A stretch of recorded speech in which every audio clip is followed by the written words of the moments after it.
सभी को जय मसीह की। आइए हम आदम और हवा के पहली दो संतानों के बारे में थोड़ा सा पवित्र शास्त्र में क्या दिया है वो हम देखते हैं। आदम और हवा से दो संतानें हुई, कैन और हाबिल, दो लड़के उसको हुए।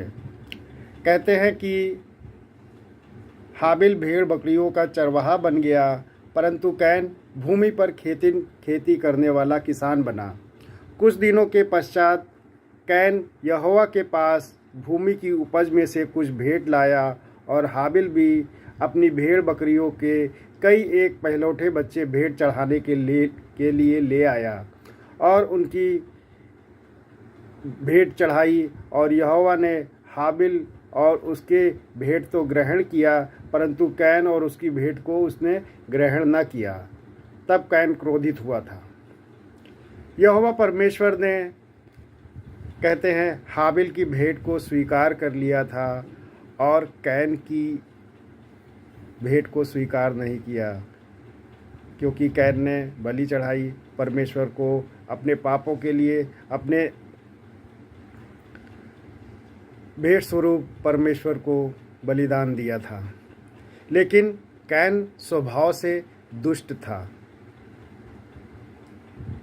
झूठ बोलता था, गलत काम करता था। परमेश्वर को कैन के काम पसंद नहीं थे। इसी कारण परमेश्वर ने कैन की भेंट को स्वीकार नहीं किया। हाबिल एक नम्र बच्चा था और उसके कार्य अच्छे थे, अपनी माता पिता का आज्ञा का पालन करता था। इसीलिए परमेश्वर ने हाबिल की भेंट को स्वीकार कर लिया।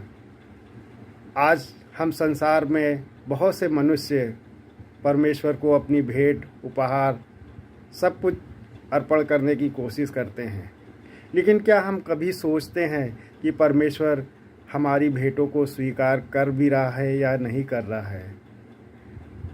कहते हैं प्रभु यीशु मसीह का जब एक चेला इस भारतवर्ष में आया था परमेश्वर का सुसमाचार सुनाने के लिए, तो वो नदी के किनारे स्नान करने गया, तो वहाँ पर कुछ लोग जल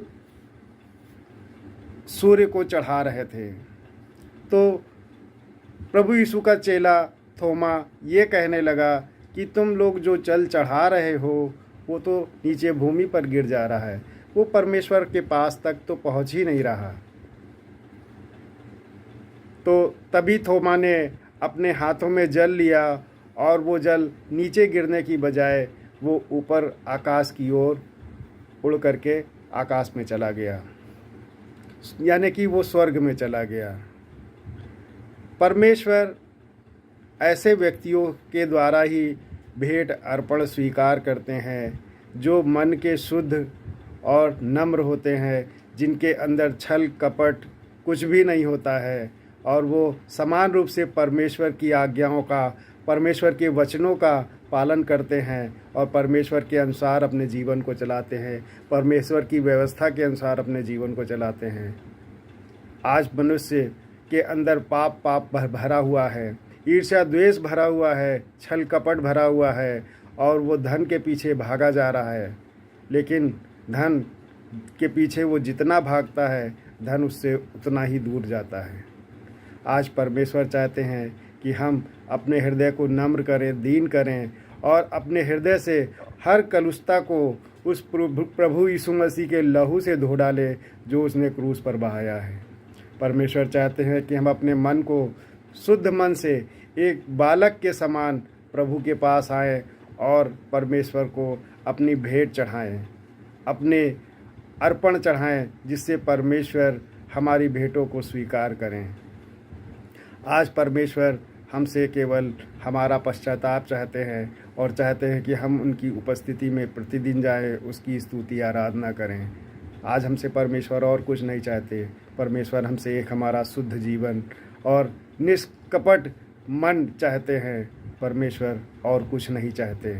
सभी को जय मसीह की।